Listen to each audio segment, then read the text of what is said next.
বিপুল আসনে সারা বাংলাদেশের সরকার গঠনের পথে নিষিদ্ধ ঘোষণা, সরকারি গেজেট, রাজনৈতিক কার্যক্রমে কড়া নিষেধাজ্ঞা। কিন্তু বাস্তব চিত্র, দেশের বিভিন্ন জেলায় খুলছে দলীয় কার্যালয়। প্রশ্ন এখন সরাসরি, কার নির্দেশে সক্রিয় হচ্ছে বাংলাদেশ আওয়ামী লীগ? আইন কি শুধু কাগজে কলমে, নাকি পর্দার আড়ালে বদলে গেছে রাজনৈতিক সমীকরণ? সরকার নিষেধাজ্ঞা দিয়েছিল, কার্যক্রম বন্ধ, সংগঠন নিষিদ্ধ, রাজনৈতিক উপস্থিতি সীমিত। কিন্তু মাঠে দেখা যাচ্ছে ভিন্ন চিত্র। তালা খোলা হচ্ছে, পতাকা উঠছে, নেতাকর্মীরা প্রকাশ্যে আসছে। এখানে তিনটি বড় সম্ভাবনা।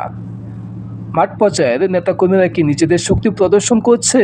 তাহলে প্রশ্ন, প্রশাসন নীরব কেন? আইনশৃঙ্খলা বাহিনী কি ইচ্ছাকৃতভাবে চোখ বন্ধ করে আছে, নাকি নির্দেশনা স্পষ্ট? সবচেয়ে বড় প্রশ্ন, পর্দার আড়ালে কি কোনো রাজনৈতিক সমঝোতা হয়েছে? জাতীয় রাজনীতিতে কি নতুন সমীকরণ তৈরি হচ্ছে? নিষিদ্ধ ঘোষণার মানে কি? আইন অনুযায়ী নিষিদ্ধ সংগঠন কোনো কার্যক্রম চালাতে পারে না। কিন্তু যদি অফিস খোলা হয়, সভা হয়, পতাকা উড়ে, তাহলে সেটা কি সরাসরি আইনের লঙ্ঘন নয়?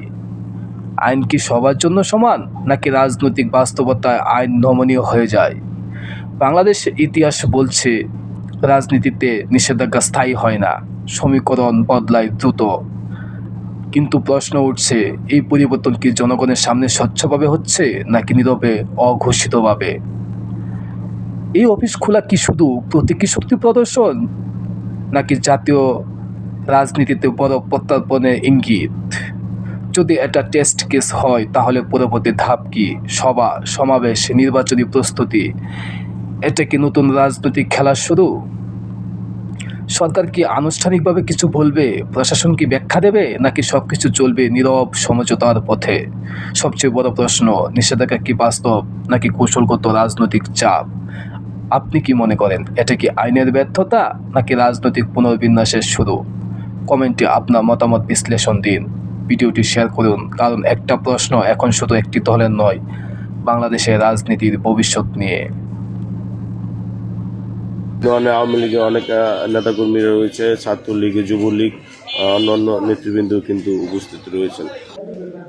প্রিয় দর্শক, আমি দেখতেছি এইমাত্র প্রবেশ করলেন মাদারীপুর জেলা ছাত্র দলের যুগ্ম আহ্বায়ক, আওয়ামী লীগের যে পার্টি অফিসটি রয়েছে কুতুবপুর ইউনিয়নে, সেইখানে কিন্তু আমরা দেখতেছি তার নেতৃবৃন্দ নিয়ে কিন্তু